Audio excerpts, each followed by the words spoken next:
Hi, this is Dan, first-person looter, and with Hogwarts Legacy around the corner, I've had a lot of thoughts as someone who's interested in the game regarding J.K. Rowling and transphobia, homophobia, and anti-Semitism.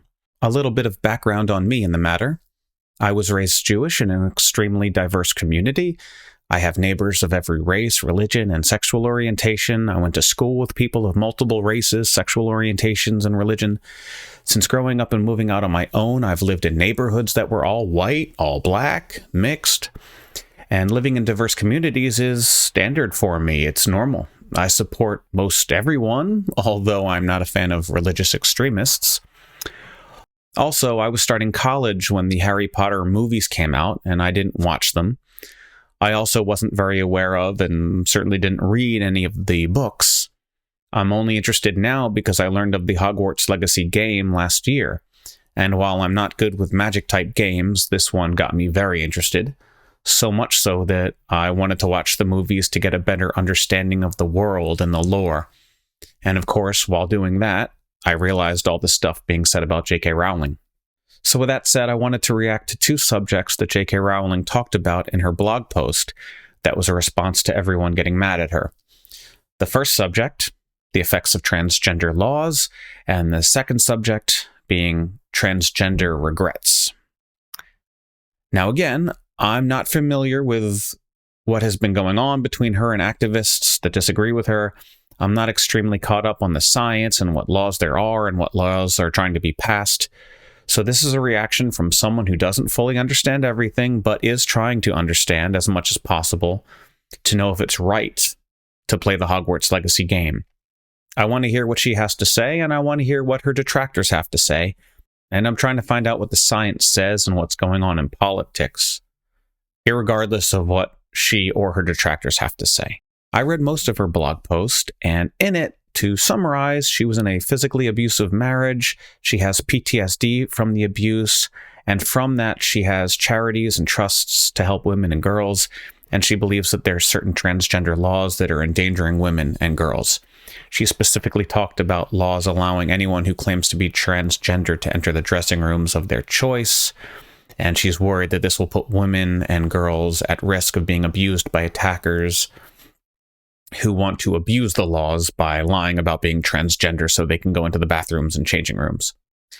I'm not too familiar with any of these statistics, but it does appear as if what she's afraid of doesn't happen often, if at all. But I wondered if that's because it's just not the way things are right now, just naturally, or if it's because it's just we don't have laws out there that would open the door for this kind of abuse yet. Regardless, should we give J.K. Rowling the benefit of the doubt and believe that she is indeed suffering from PTSD from an abusive relationship, and thus she truly does fear for other women's safety in response to these laws? If she has an incorrect view of what the law says and or how it will affect women and children in bathrooms and changing rooms, does she deserve to be attacked considering her abusive history that's brought her to feel this way? Should we not try to be more caring and understanding towards her to help put her mind at ease?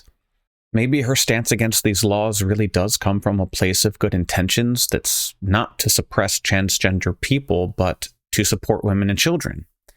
Again, even if this is a stance based on misinformation, if it's just misinformation based on a misunderstanding due to PTSD, should we use this as an opportunity to support and help her understand? This is assuming that what J.K. Rowling said is true, that she really was in an abusive relationship and she really does have PTSD. The other issue she brings up is studies about transgender people who regret their transition later. I understood her post to suggest that there's an unnerving amount of people who regret their transition, but on my first Google search on the matter, I found an article saying that the number of people regretting their transition is way overblown. It's only about 5%. And that 5% is only about a few hundred people. I don't know what study J.K. Rowling was using. I don't know where the study that I found got its findings. And I hate that people can be deliberately misleading to support their case, which makes me wary about information I see online. She also gave other statistics about males being those who transitioned most, but all of a sudden it's females transitioning and that it's gone up thousands of percent. And she says a lot of these people are transitioning in large groups where they're at the age in which kids do things in groups all the time. So maybe there's people transitioning just because they're easily influenced, especially at a time when they are still finding themselves. So in short, she's worried that people are transitioning before they actually know truly if they are ready to transition. Rowling says she's good friends with a transgender person who's much older and went through many years of transition, so she had a lot of time to consider it. But kids now are just getting transitioned way too fast before they're certain. Again, I don't know how accurate any of that is, and I truly don't understand why Rowling has come to those conclusions, whether there actually is a negative bias against transgender people for bad reasons, or if she's reading studies that do seem legit and she's just going with the science wherever it leads. I'm not sure. It's definitely a huge question mark for me. But is it enough of a question mark to dissuade me from buying the game? And is this financially supporting her? And that brings me to a third topic, weighing the pros and cons of purchasing a game that would support Rowling, but also supporting dozens, if not hundreds, of game developers, many of whom themselves are different genders, biological sexes, races, etc. I have no doubt in my mind that Rowling will benefit financially from the sales of the game. It is her intellectual property, so there's no way she's not getting paid something. I do wonder what that percentage is versus how much money the developers will be getting. And when I say developers, I mean that from the top down, from the heads of WB down to an intern working at Avalanche and Turnkey Games.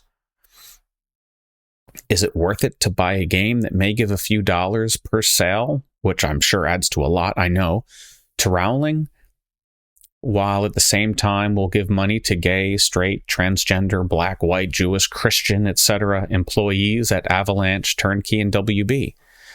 Does it matter what the difference is in percentages between Rowling and all the game developers? And do we know what might happen with the money that Rowling gets? Would that money go directly into her charities to help women and children? Additionally, the game itself, the story itself, the intellectual property itself, have the books and movies and the other games helped support children in their ability to feel confident about themselves if they think they're different than other children? Has it helped encourage reading and creativity and self-expression? How do you balance the idea of J.K. Rowling getting royalties from the game versus children and maybe even adults gaining something positive from the games also? Whether what they gain is as simple as basic entertainment or a rekindling of their childhood imagination, especially those players that are themselves transgender and somehow find the courage to be themselves and stand up to wrongdoing because of these stories. I don't know if that's a thing. I don't know how many people at all have come away feeling that from the books or movies, let alone if there are any transgender people that have come away feeling that, especially if they know what J.K. Rowling is accused of. But that's the thing. I don't know. I don't know if there are transgender people that have felt better about themselves or have gained courage to be themselves because of the books or movies, and I don't know if any of them felt that way even knowing what the author was accused of.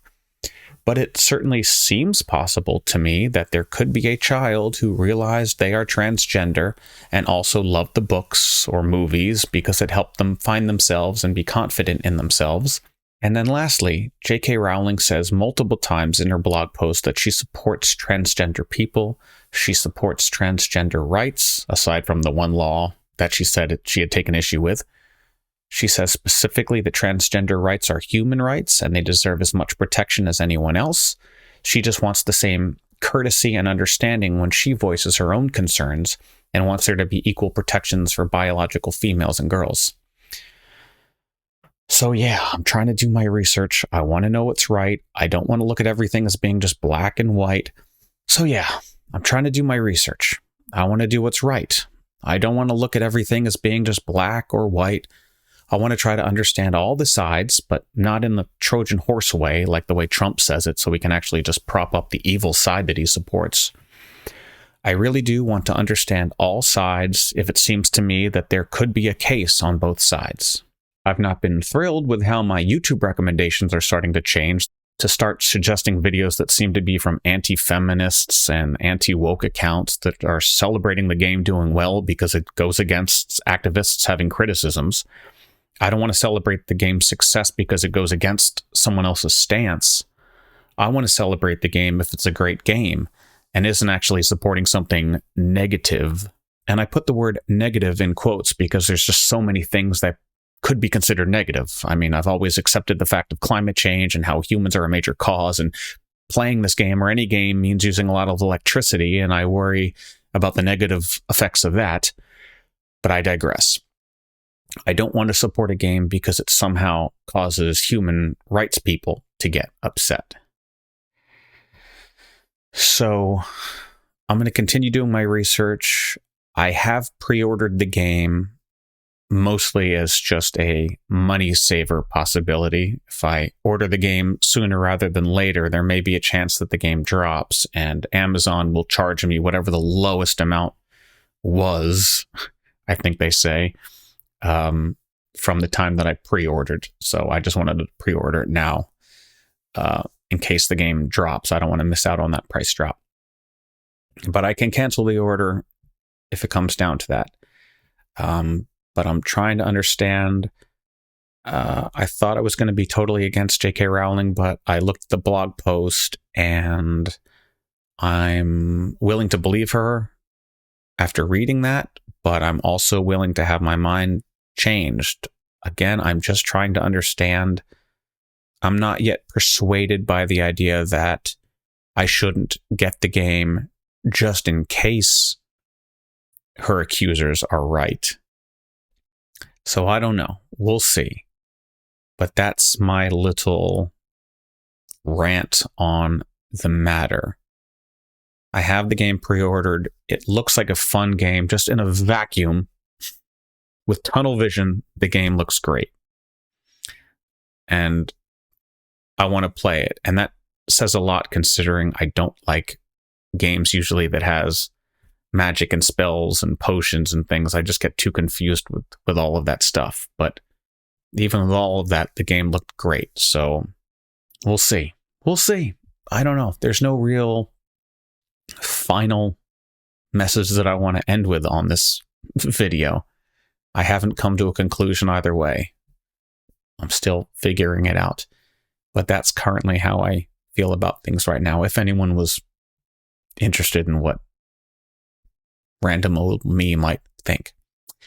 So anyway, that's it. Thank you for sticking with me if you happen to, and I'll see you in whichever next video I post. Take care. Bye-bye.